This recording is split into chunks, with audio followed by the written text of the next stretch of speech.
Ale dziś jestem podekscytowany. Wreszcie mamy okazję przejechać się tym cudem, szczytowym osiągnięciem techniki motoryzacyjnej Bugatti Veyron. Samochód, który ma 8 litrów pojemności, 16 cylindrów, 4 turbosprężarki. W tej wersji 1200 koni mechanicznych i aż 1500 Nm. Nauczyłem się tego wszystkiego na pamięć, żeby niczego nie pomylić. W sumie ma powstać 450 sztuk Veyrona.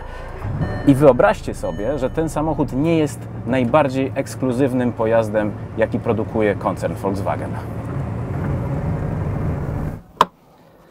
Volkswagen XL1 to słynny litrowy samochód piecha. Wiele lat temu szef Volkswagena ogłosił, że firma jest w stanie zbudować samochód, który na 100 km zużywa jedynie 1 litr paliwa.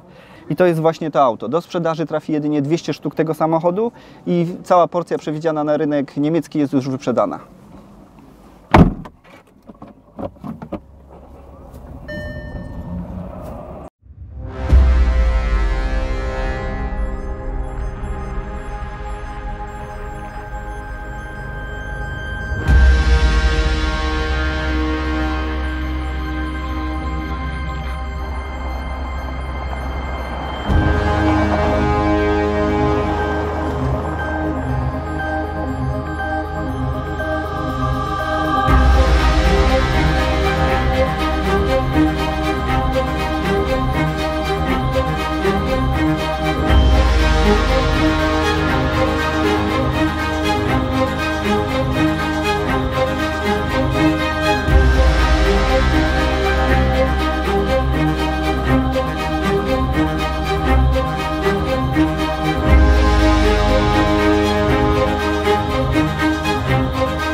Wylądowaliśmy w Faeno, w takim niemieckim Centrum Nauki Kopernik w Wolfsburgu. Wylądowaliśmy to chyba dobre słowo określające to, czym przylecieliśmy, czyli naszymi statkami kosmicznymi.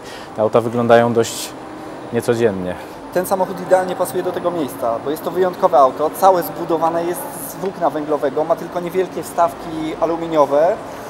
Ma dwa silniki, jeden elektryczny o mocy 27 koni i drugi diesel o mocy 48 koni. Znajduje się tutaj. Dzięki zastosowaniu włókna węglowego ten samochód waży jedynie 795 kg. W ogóle cała koncepcja tego samochodu jest zbudowana na nowo. On się różni od zwykłego samochodu niemal wszystkimi elementami. Ale ma kółka. Proszę? Kółka ma. Kółka ma, ale schowane na przykład z tyłu, żeby, właśnie zauważyłem, żeby osiągnąć tak mniejszy opór powietrza. Wygląda. Ciekawe jest jeszcze rozwiązanie chłodnicy. Wlot do chłodnicy w zwykłych samochodach z reguły jest z przodu, prawda? A w tym samochodzie jest z tyłu. Podczas jazdy tworzy się tu niskie ciśnienie, powietrze zaciągane jest do chłodnicy tędy i wylatuje górą już tutaj ciepłe.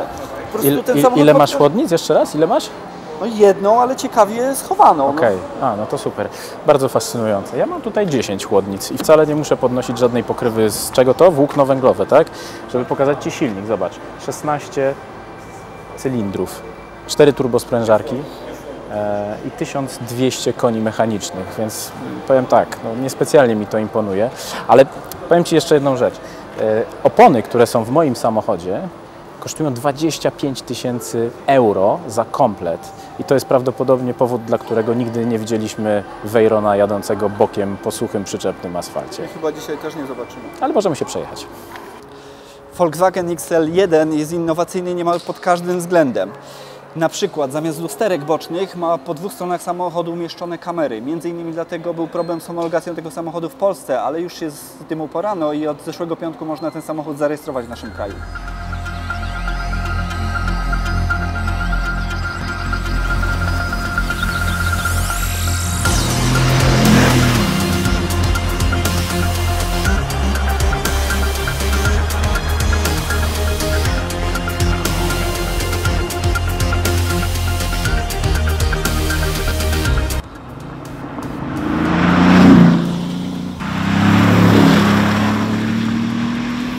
Jeśli chcecie wiedzieć, jakie jest pierwsze wrażenie po wejściu do tego samochodu, to auto onieśmiela. Nie wyobrażam sobie, żeby ktoś był w stanie wykorzystać do maksimum jego możliwości. Mam tutaj po lewej stronie taki zegar, który pokazuje, ile wykorzystuje mocy, albo właściwie ile produkuje w tej chwili mocy. I cały czas ta wskazówka oscyluje w okolicach 100 zaledwie 100 koni mechanicznych. Wyobraźcie sobie więc, co to jest, kiedy sięgnie się po 1200. Zaraz będziemy mieli taką okazję, dlatego że przed nami jedzie traktor i będziemy musieli go wyprzedzić. Zredukowałem już do drugiego biegu. Poczekam chwilę, aż ruch przed nami się oczyści. No i jedziemy.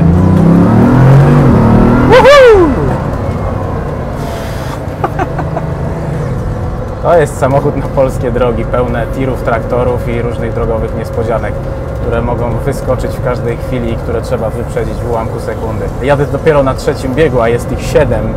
Możecie sobie wyobrazić więc, jakie przyspieszenie w czasie można osiągnąć, jak szybko rozpędzić się do choćby 300 km na godzinę. Bugatti podaje, że ten samochód rozpędza się do właśnie 300 km na godzinę w 14,6 sekundy, a XL1 do setki startuje w 12,7, czyli kiedy XL1 jedzie 110-120 km na godzinę, Bugatti osiąga 300. Kiedy Szymon rozbija się Veyronem, który konsumuje potworne ilości paliwa, bez problemu można wejść na poziom 20-30 litrów. My podróżujemy sobie spokojnie Volkswagenem XL1, Szymon jest tuż obok, który konsumuje około litra do 2 na 100 km. Przez pierwsze 50 km po wyjechaniu z garażu z naładowanymi bateriami, tym samochodem można przejechać w trybie elektrycznym, natomiast cały czas pomocą służy silnik diesla dwucylindrowy o pojemności 0,8 litra i mocy 48 koni, który po pierwsze doładowuje baterie, jeśli zostaną rozładowane, a po drugie napędza koła.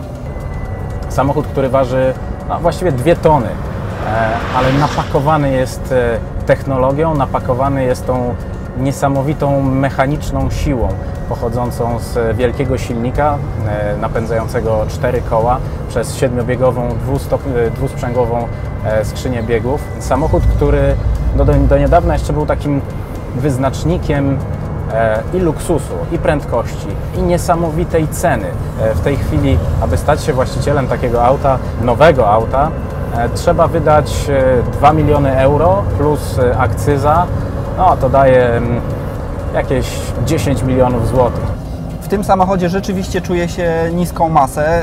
Volkswagen XL1 nie ma wspomagania kierownicy, ale to nie stanowi żadnego problemu. Kierownicą obraca się bardzo lekko, nawet na postoju, a to dlatego, że przednie opony są tak wąskie. To jest szerokość 11 cm. Wyglądają jak opony wyjęte z motocykla. Samochód niesamowicie brzmi ze środka. Jest takim mechanicznym szerszeniem, takim owadem, który cały czas trzepie tymi mechanicznymi skrzydłami. Z tyłu słychać ten silnik 8-litrowy, który posapuje od czasu do czasu zaworem upustowym z 4 turbosprężarek. Właściwie to są 4 zawory upustowe. Volkswagen XL1 jest rzeczywiście ekstremalnym samochodem. Zużycie na poziomie litra, 2 litrów na 100 km robi ogromne wrażenie, ale niestety też cena tego samochodu robi spore wrażenie, bo XL1 kosztuje 111 000 euro. Co oznacza, że koszt jednego konia mechanicznego jest tutaj wyższy niż w podróżującym tuż przed nami Bugatti Veyronie. Przed chwilą znalazłem komputer pokładowy, który uruchamia się tutaj malutką dźwigienką. I przez chwilę myślałem, że zużycie paliwa to 30,5 litra na setkę, ale okazuje się, że to jest temperatura na zewnątrz, 30,5 stopnia Celsjusza. Tak naprawdę w naszej próbie drogowej ten samochód pali 34,9 litra na 100 km. Przy 100-litrowym zbiorniku paliwa to wystarczy na może 300 km szybkiej jazdy.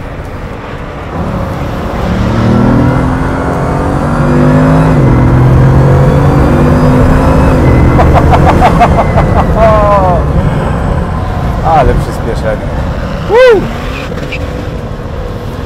Ceramiczne hamulce, oczywiście kompletne, obowiązkowe wyposażenie tego samochodu, łącznie z tym skrzydłem, które stawia się do pionu w momencie, kiedy mamy ostre hamowanie z dużej prędkości. To jest dzisiaj niezbędne, żeby wytracić prędkość tego samochodu. Bo pomyślcie, w Bugatti bardzo zależy wszystkim na tym, żeby zachować swoich klientów na później, bo przecież niedługo wprowadzą kolejny samochód, który będą chcieli sprzedać za obłędne pieniądze.